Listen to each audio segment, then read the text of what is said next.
Sir మీ పేరండి? రమేష్. రమేష్ గారు ఏం చేస్తుంటారండి? నాది బిజినెస్. బిజినెస్ ఎట్లా నడుస్తుందండి బిజినెస్? మా బిజినెస్ బాగానే ఉంటుంది. సార్ ఇప్పుడు ఏమీ లేదు, చంద్రబాబు నాయుడు గారు విజన్ 2047 అంటున్నారండి. ఒక కామన్ మ్యాన్ గా మీకు ఏమనిపిస్తుంది? విజన్ 2047 సాధ్యపడుతుందా? చంద్రబాబు నాయుడు గారు చేయగలుగుతారా? చంద్రబాబు నాయుడు చేయగలుగుతారండి. ఏ పనైనా సాధ్యం అవుతుంది. ఎందుకు అంత నమ్మకం ఏంటి ఆయన పైన మీకు? ఆయన మరి హైదరాబాద్ ని ఎంత డెవలప్ చేశాడో, వాళ్ళ తెలుగుదేశం అనేది ఎంతో డెవలప్ చేశారు.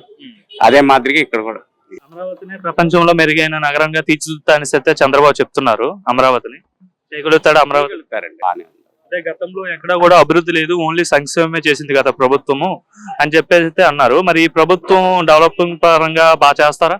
చేస్తారనే కదండి ప్రజలు ఓటేశారు. ఎందుకేసారు? పేరండి?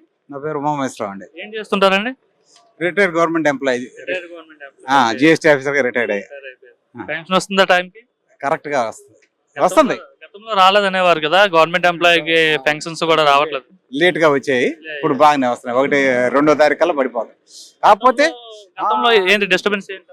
గతంలో డిస్టర్బెన్స్ అంటే మరి ఎంప్లాయీస్ మీద అదే గవర్నమెంట్ కు మరి ఇది లేదేమో. ఫస్ట్ ప్రయారిటీ కొంతమందికి ఇచ్చేవాళ్ళు, పోలీస్ డిపార్ట్మెంట్, రెవెన్యూ అని అట్లా ఇచ్చి మిగతా స్లోగా వేసేవాళ్ళు వాళ్ళు. మరి ఎందుకు ఏ డేట్ లో పడుతుంది అన్నారు? మాకు 2వ తారీఖు ఎట్టి పరిస్థితిలో పడిపోతుంది. మీ పెన్షన్ మీకు పడిపోతుంది. గతంలో ఏ డేట్స్ లో పడేది? 10, 11, 9 సార్లు 9, 10, 11 పడింది. అలాగే ఎన్ని నెలలు పడింది సార్? ఎన్ని సంవత్సరాలు పడేది? అట్లా 2 సంవత్సరాల లోపేనండి. 5 ఏళ్ళ మటుకు పడలేదు. 2 సంవత్సరాల లోపు. 3 ఏళ్ళు టైంకి పడిపోయేది, 2 ఏళ్ళు మాత్రం కొంత ఫస్ట్ లో పడ్డాయి. ఓవరాల్ ఎలా ఉంది సార్? మీరు రిటైర్ అయిపోయారు, రిటైర్మెంట్ లైఫ్. ఇప్పుడు ప్రెసెంట్ చూస్తున్న గవర్నమెంట్ పరిపాలన చూస్తుంటే ఏమనిపిస్తుంది? ఎందుకంటే చాలా మ్యాండేట్ ఎలా ఇచ్చారు చూసారు కదా, 164 స్థానాలు ఇచ్చారు. సో ఇచ్చినందుకు వాళ్ళు పరిపాలన అనేది ఏ విధంగా చేస్తున్నారు? చాలా బాగుందండి. అడ్మినిస్ట్రేటర్ అతను చంద్రబాబు నాయుడు గారు. పవన్ కళ్యాణ్ మేము ఇంత ఇచ్చి ఉండదు, ఆయన కూడా బాగా చేస్తున్నాడు, చాలా బాగా చేస్తారు. ఇప్పుడు ఈయన విజన్ 2047 అంటున్నారు కదా, సో ఎలా ఉండబోతుంది అంటారు? విజన్ 2047 సాధ్యమవుతుందా?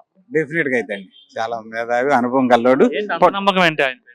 ఆయన గత ప్రభుత్వం మేము చూసాం కదండి, 2-3 పిఆర్సీలు చూసాం. మాట అంటే చేస్తాడు, డెఫినెట్ గా చేస్తాడు. సీఎం ఎగ్జాంపుల్ కూడా చెప్తున్నారు, హైదరాబాద్ ఎగ్జాంపుల్ గా తీసుకొస్తున్నారు. ఇప్పుడు సైబరాబాద్ కాబట్టి అదంతా బాగా చేస్తాడని మా ఉద్దేశం.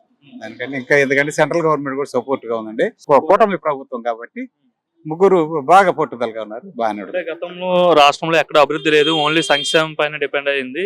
కాకపోతే ఇప్పుడు చంద్రబాబు నాయుడు వచ్చారు కాబట్టి అభివృద్ధి సంక్షేమం 2 కళ్ళుగా చూసుకుంటారు అనేసి అయితే చెప్తున్నారు.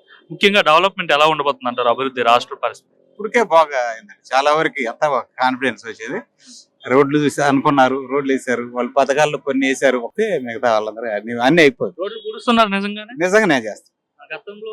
గతంలో అధ్వానంగా ఉన్నాయని చెప్తున్నారు వీళ్ళు. నిజంగా అధ్వానంగా ఉండేవా రోడ్లు? ఉన్నాయండి. గతంలో కంటే చాలా బాగుంది, మెరుగైపోయింది. వీళ్ళు సంక్రాంతి లోపు రోడ్లన్నీ పూర్తి చేస్తామని చెప్పారు. 90% అవుతాయేమో. పనులు స్టార్ట్ అయ్యాయి. చాలా చూసారు. ఎట్లా ఇబ్బందులు పడేవారండి గుంతల రోడ్ల వల్ల? మరి ఇబ్బందే కదండి, చాలా ఇబ్బంది. పక్కకు పోవాలన్నా ఎదురు బళ్ళు వచ్చినా కొంచెం ఇబ్బంది పడేవాళ్ళు. చంద్రబాబు నాయుడు పాలన బాగుంది, చాలా బాగుంది.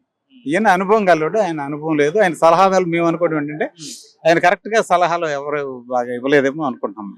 ముందు ఏది ప్రయారిటీ ఇవ్వాలో అది చేయకుండా కేవలం ఆయన సంక్షేమ పథకాలు పెట్టారు తప్పితే అంతకుముందు ఏదైనా మంత్రి కానీ ఇంకొక పదవి ఏదైనా చేస్తుంటే కొంచెం అనుభవం వచ్చేదేమో.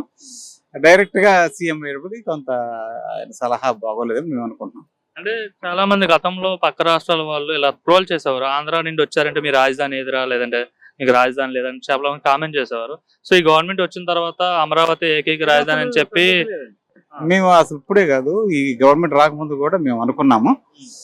ఎట్టి పరిస్థితుల్లో గవర్నమెంట్ అసలు పోద్దని అనుకోలేదండి. గవర్నమెంట్ చంద్రబాబు వచ్చినారా కానీ గవర్నమెంట్ రాజధాని పోదు అనుకున్నాం.